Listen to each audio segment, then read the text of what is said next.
Ladies and gentlemen, this picture that you have just seen is the last live performance that Elvis ever done on stage. Thank you. God bless you. What does it mean when a father's world falls apart because of his son's legacy? When Vernon Presley stood at Elvis's grave and sobbed, "Daddy will be along soon, son," he had no idea that 2 years later, his own heart would follow Elvis into the shadows. In the next few minutes, we will discuss the truths that have been hidden and that we all have been in denial about, now revealed by Elvis's father, Vernon Presley. Vernon Presley was born in Fulton, Mississippi on April 10, 1916. He was the father of the famous Elvis Presley. He was the oldest of 5 children born to Jessie D. McLowell Presley and Minnie Mae Hood Presley. He grew up in a simple home. Vernon had trouble with money as a child, which would affect his life as a parent and manager of one of the most famous acts in history. Vernon's family had a lot of problems. His parents worked hard to provide for their family and taught him the importance of not giving up. He fell in love with Gladys Love Smith, who was 4 years older than him when he was only 17. Vernon lied about his age to get a marriage license, so they got married in 1933, even though he wasn't old enough. This marriage would lead to a close-knit family that would grow to include their son Elvis. On January 8, 1935, they had their first child together. The young Elvis Aaron Presley was born in a small, self-built house with only 2 rooms. Sad to say, Elvis had a twin brother named Jesse Garin, who died 35 minutes before he did. Vernon and Gladys were very sad about losing Elvis, but they were very happy to have Elvis in their lives. They loved him very much from the first day they met him. In his early years as a parent, Vernon did a number of odd jobs to help pay for his family. He often did jobs that required a lot of hard work, like driving delivery cars and working on farms. It was very hard on the finances. At one point, Vernon was found guilty of changing a check and sent to prison for 8 months. These problems only made him more determined to take care of his family. Even though they were poor, Vernon and Gladys helped Elvis develop his skills from a very young age. When they couldn't afford the toys he wanted, they told him to focus on music instead. For example, when Elvis was young, he asked for a motorbike for his birthday but got a guitar instead. This choice would have a huge impact on his job in the future. The Presley family moved to Memphis, Tennessee in 1948 to give their son better chances. They moved into Lauderdale Courts, a public housing building, after living in a number of rooming houses. Because of this move, Elvis was introduced to a wider range of music, including blues and gospel from the area. Elvis went to L.C. Humes High School and had difficulties in school, but did very well in singing. He often brought his guitar to school and played it during lunch breaks, even though other students made fun of him for being different. But his love for music got stronger during these important years. Vernon was a very important part of helping Elvis develop his ability. The family went to church often, and gospel music was a big part of their lives. Elvis developed his love for music and performing after hearing these songs. Elvis had always wanted to be an artist by the time he graduated from high school. By 1954, as Elvis began to gain recognition through Sun Records, Vernon stepped into a more active role in his son's career. He became not just a father, but also an essential manager and advisor. This shift marked a significant turning point in their relationship. Vernon was now tasked with overseeing the business side of Elvis's burgeoning fame. He went on trips with Elvis and helped him handle his money, as the young singer became famous very quickly. Over the course of their lives, Vernon and Elvis had a very strong bond. Vernon not only helped his son deal with the challenges of fame, but he also looked out for him. He made sure Elvis stayed stable even though he was having a lot of success. Ever since Elvis became one of the most famous musicians of all time, Vernon has been an important part of the band. He oversaw many parts of Elvis's business and stayed close to him at Graceland, their home in Memphis where they raised their family. From coming from nothing to becoming the father of an icon, Vernon Presley's life story is one of strength and determination. He always helped and supported Elvis, which was very important for both his work and his personality. Vernon was determined to carry on his son's memory even after Elvis's untimely death at age 42 in 1977, until he too died in June 1979 of heart problems. Though they had ups and downs together, Vernon's guidance for Elvis paved the way for one of the most amazing jobs in music history. This makes Vernon not only a father, but also an important part of rock and roll history. How Vernon Presley and his son Elvis got close is a story of love, sacrifice, and how hard it is to deal with fame. From the poor streets of Tupelo, Mississippi, to the top of the rock and roll world, their relationship had both hard times and times when they were always there for each other. Vernon was only 18 years old when he had his child. In a simple two-room house, he and Gladys received Elvis on January 8, 1935. Their life was far from luxury. They had a hard time making ends meet and often relied on help from the government and kind neighbors. Even though things were hard, Vernon was eager to take care of his family. Vernon's love for Elvis was clear even when things were bad. He talked a lot about how exciting it was to have kids, even though they were having money problems. Because they loved each other deeply, Elvis felt safe enough to pursue his interests in a safe setting. As Elvis got older, Vernon saw that his son had a special gift for music. Most of the time, the family sang together at home and at church, where religious music was very important to them. These events not only brought them closer together, but also gave Elvis a deep love for music. Vernon helped Elvis reach his goals as he grew from a child to a teenager. It was Vernon who pushed Elvis to become a professional musician after high school when he said he wanted to do that. As a gift for his mother in 1953, Elvis taped 2 songs at Memphis Recording Service. This small act would set the stage for his future career. Being famous put a lot of pressure on her. As Elvis's fame grew, so did the problems they had to deal with together. In the middle of the chaos of Elvis's life as a celebrity, Vernon had to handle contracts and finances while keeping Elvis grounded. As they became partners on this trip, their relationship changed.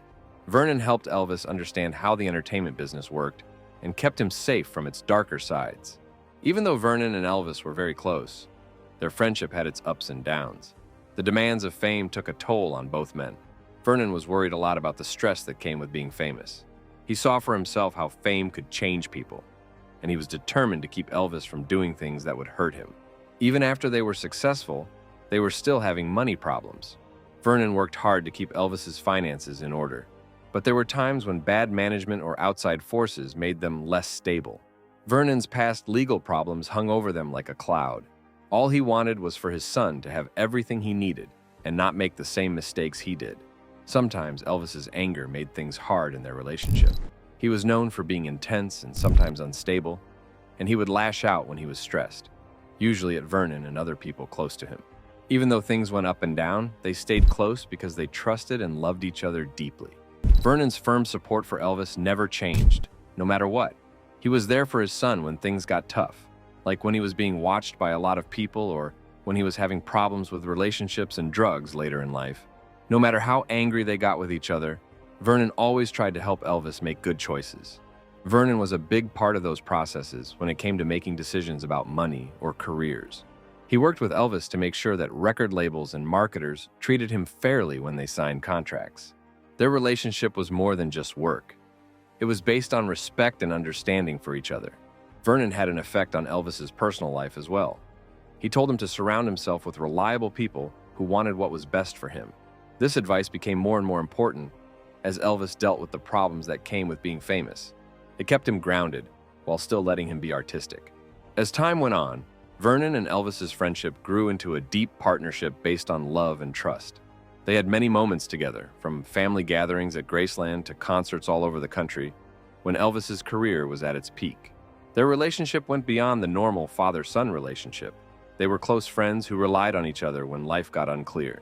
It was sad that their journey together had to stop abruptly when Elvis died on August 16, 1977. Vernon was devastated by the death. He had spent his whole life taking care of his boy and making sure that his legacy would live on after he was gone. Vernon's life was centered around Elvis in many ways. His hopes and dreams were linked to those of his son. Vernon took over running Graceland after Elvis died, but he was still sad about losing his favorite child. Many people think he died of a broken heart on June 26, 1979, just 2 years later. This shows how close they were. Vernon Presley's life story is full of ups and downs and emotions. It shows both the difficulties families face when they try to succeed, despite all the odds, and the love that grows between a father and son as they go through life together. Vernon's impact on Elvis through financial problems, personal trials, and finally successes in music history not only made him an icon, but also showed what it meant to be family in hard times. Their relationship is a lasting lesson that behind every great success story is a strong network of supporters. It's a legacy built on love that still speaks to fans all over the world today. The love story between Elvis Presley and Priscilla Beaulieu is an enticing story of desire, love, and the difficulties of dealing with fame. When Priscilla, then 14, met the king of rock and roll, then 24, he was stationed in Germany with the U.S. Army in 1959. This was the start of their story. Despite the significant age gap, there was an instant connection between the two that would blossom into a lifelong bond. Elvis and Priscilla saw each other for the first time at a party in Bad Nauheim, Germany. Priscilla, who went to the event with her parents, was quickly smitten by the singer's charm. Elvis, on the other hand, liked how pretty and innocent Priscilla looked when she was young. Elvis showed Priscilla a lot of love and care during their courtship, which lasted several years. Not only did Elvis like Priscilla's looks, he also saw a similarity between her and his late mother, Gladys, who he loved very much and who had recently died. Elvis liked Priscilla because she was young and had not been with a man before. He wanted to make her into the perfect partner. His friend once heard him say, "She's young enough that I can train her any way I want." She loved being with Elvis. It was like a dream come true. She jumped into his world, wanting to make him happy and fit in with his fancy way of life. It was a different time, Priscilla said in retrospect. I lived in his world. I wished to make him happy. I aimed to blend in. It was fun for me to be with him. It was my goal to find out what he liked. Elvis and Priscilla finally got married on May 1st, 1967, at the Aladdin Hotel in Las Vegas. They had been dating for a long time and had several visits together. Elvis was 32 years old, while Priscilla was only 21. Colonel Tom Parker, Elvis's manager, wanted them to get married because he thought it would make the singer look better in public. They were very happy and in love at the beginning of their marriage. Elvis's famous home in Memphis, Tennessee, called Graceland, was where he and Priscilla lived. They made a safe and caring place for each other by being around family and friends. Elvis loved Priscilla very much because he gave her lots of love and attention, even as his business was going through the roof. Lisa Marie Presley was born to Elvis and Priscilla Presley in February 1968. She was their only child, and when their daughter was born, they became even closer. Elvis loved his little girl very much. Having his family around him made him a happy father who loved every moment. Lisa Marie grew up in the spotlight because her famous father was all around her. Her musical skills came from her father, and she followed in his ways and had a successful career in the music industry. Even though being famous made things hard for them, Elvis and Priscilla worked together to give their daughter a loving and safe home life. People are still fascinated by the love story between Elvis and Priscilla Presley. Many books, films, and movies have been made about their relationship, with all of its ups and downs. Even though things were hard for them, they stayed close, and they stayed friends even after they got divorced in 1973. Priscilla and Lisa Marie were heartbroken when Elvis died too soon. Since then, Priscilla has made it her mission to protect her ex-husband's legacy by making sure that his songs and influence on pop culture will continue to inspire people for years to come. The love story of Elvis and Priscilla shows how strong love can be and how strong people can be. Even though their relationship is complicated, it shows that true love can last through hard times. The love story of Elvis and Priscilla Presley, while filled with romance and passion, was not without its struggles. As they dealt with the complicated aspects of fame, their relationship faced numerous challenges that would ultimately test their bond. From the pressures of public scrutiny to the demands of Elvis's career, their journey together was marked by both joy and heartache. As the king of rock and roll, he was constantly in the public eye, with fans and media scrutinizing every aspect of his life. This relentless spotlight created a strain on his marriage to Priscilla. While she initially embraced the glamorous lifestyle that came with being Elvis's wife, the reality of constant scrutiny began to weigh heavily on her. Priscilla often found herself feeling isolated and lonely. While Elvis was off touring or filming movies, she remained at Graceland, surrounded by luxury but lacking meaningful companionship. The distance created emotional gaps between them that were difficult to bridge.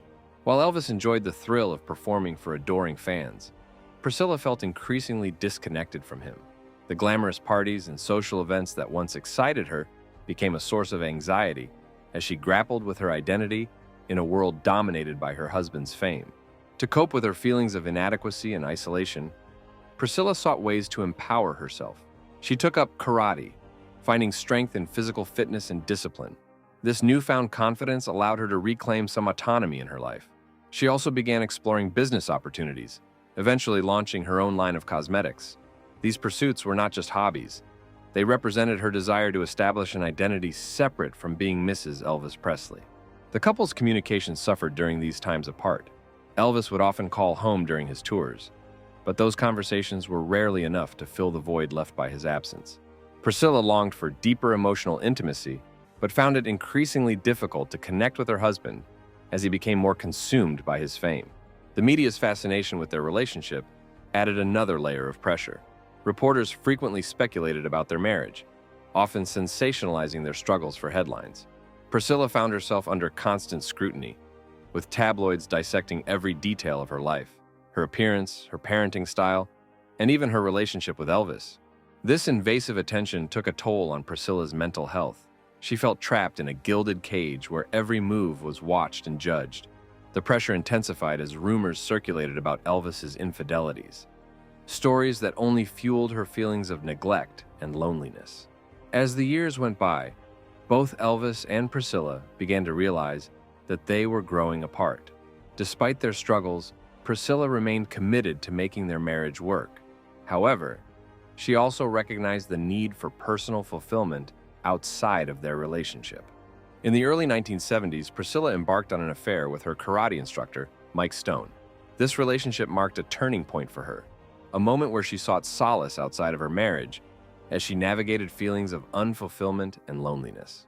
It was during this time that she began contemplating what life would look like if she chose to prioritize her own needs over those dictated by her role as Elvis's wife.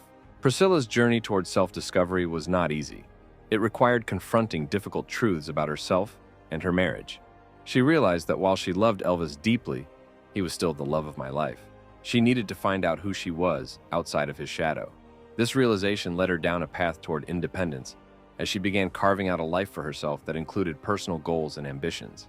Her decision to pursue divorce was not made lightly. It came after years of introspection and growth. Priscilla understood that leaving would not diminish the love they shared, but rather allow both of them to explore new possibilities for happiness, individually. Their story is one marked by love, an enduring bond that shaped both their lives long after they said goodbye as husband and wife. The death of Elvis Presley on August 16, 1977, sent shockwaves through his family, leaving an indelible mark on the lives of those who loved him, especially his father, Vernon Presley. At the age of 42, Elvis was not only a music icon, but also a beloved son, and his passing plunged Vernon into a deep emotional abyss. Vernon had always been more than just Elvis's father. He was his confidant and manager. Vernon had dedicated his life to supporting Elvis's career, and now he faced the unbearable reality of living without him. Witnesses described Vernon as inconsolable, often seen sobbing and grieving in the days following Elvis's death. Elvis's struggles with substance abuse were well documented and had escalated over the years. The pressures of fame led him to rely on prescription medications to cope with anxiety, insomnia, and the demands of his career. Unfortunately, these drugs contributed significantly to his declining health and ultimately his untimely death. In June 1979, just 2 years after Elvis's death, Vernon succumbed to a heart attack, a tragic end that many believed was brought on by the heartbreak of losing his son. His passing marked the end of an era for the Presley family, leaving behind a legacy filled with both incredible achievements and profound loss. So this was all about the perspective of the father of the king of pop, Elvis Presley. If you enjoyed the video, hit the like button and don't forget to subscribe to our channel for more exciting videos.